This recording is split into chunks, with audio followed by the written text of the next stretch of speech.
Good morning, children. We will continue with chapter number 10 of science, force, work and energy. We have already learnt about force. What is force? The push or a pull applied on an object is called as force. We have learnt about types of forces, that is muscular force, gravitational force and magnetic force.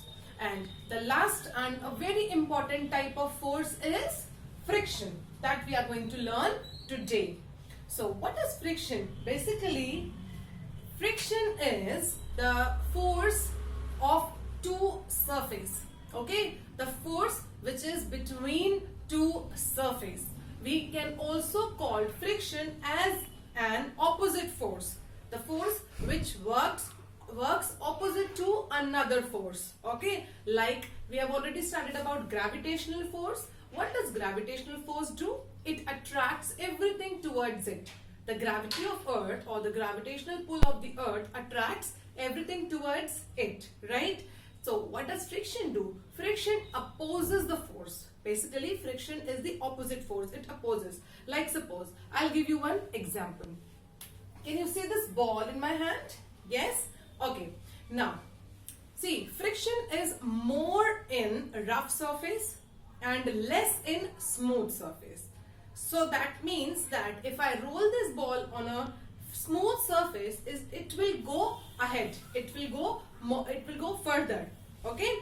But if I do the same thing on a rough surface, it would stop quickly.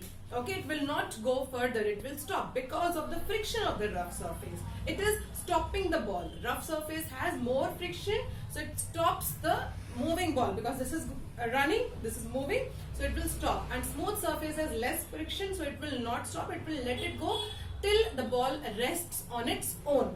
Okay, come on, let's see this and then understand better.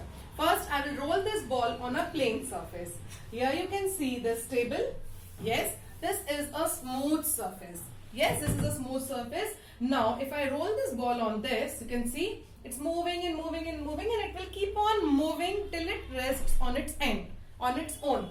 Now, come. Now, can you see this bed sheet? This is a bed sheet and this is a mat. Yes, mattress. So now this is not exactly rough, but we can understand the phenomena. See, now if I roll this, now can you see this? It has stopped automatically.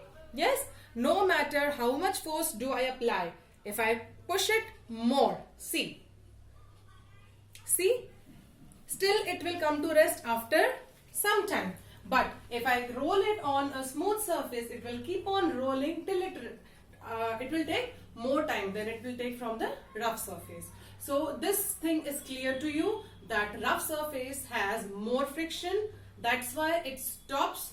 Okay, it acts more on the moving surface. It opposes the moving surface, and smooth surface has less friction. That is why it is easy to write on a plain paper. Your notebooks pages, they are little rough.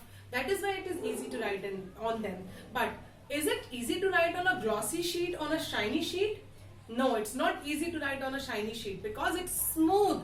So the pen does not work properly on shiny surface. Yes? So there are special markers, city markers through which we write. Yes or no? But on a piece of paper which you have like in your notebooks, whatever notebooks you write on in your books, the surface is not very plain. It is little smooth. That's why it becomes easy to write on a page, on a paper. So I hope you have understood about friction. Now in the next video, I will explain you about the disadvantages and advantages of friction.